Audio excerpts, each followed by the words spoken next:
seem to be making these wonderful profits, and they have all along. They don't seem to ever lose. When the gas prices go up, they seem to come out with an announcement of windfall profits that they've made.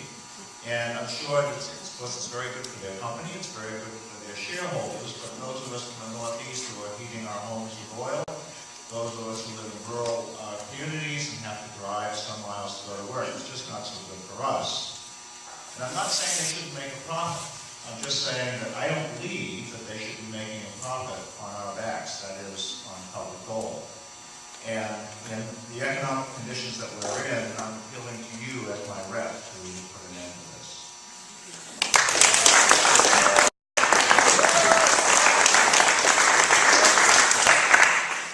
About 2 weeks ago, Speaker Boehner went on one of the talk shows on a Sunday morning and was asked this question, and he said, and I'm paraphrasing, that we ought to look at eliminating these subsidies.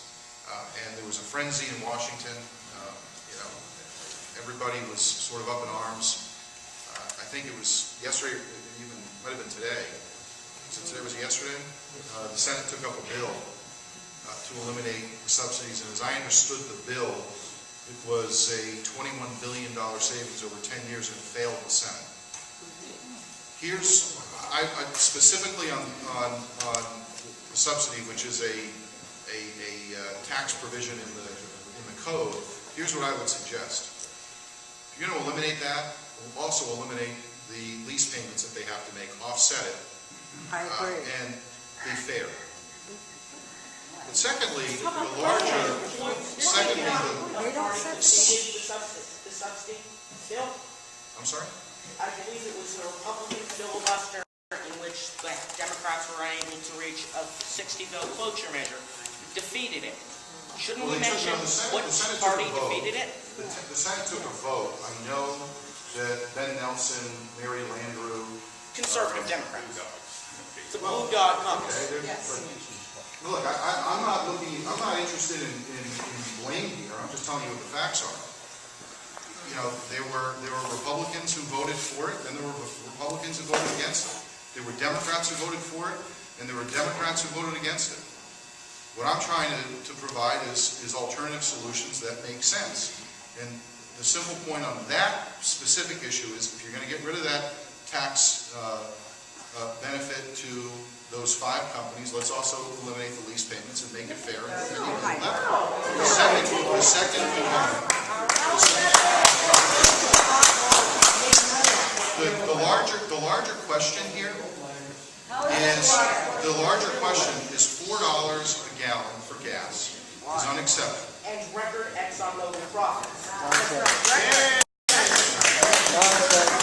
We are producing about 80 million barrels of oil per day worldwide, and we're roughly utilizing the same amount. Here in America, we're utilizing about 19 million barrels, and we're only producing 7.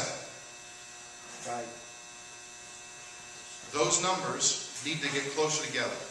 There's 2 ways to do it: increase production and reduce consumption.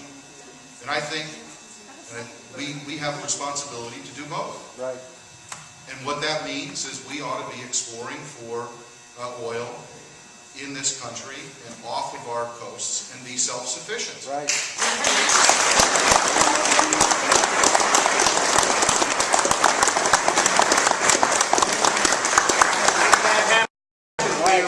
Knock off the subsidies. And I would add this: there's something wrong with policy when a Spanish oil tanker is going to be off the coast of Cuba, exploring for oil in an area where the President of the United States says 50 miles away from Florida, we're not allowed to. Right.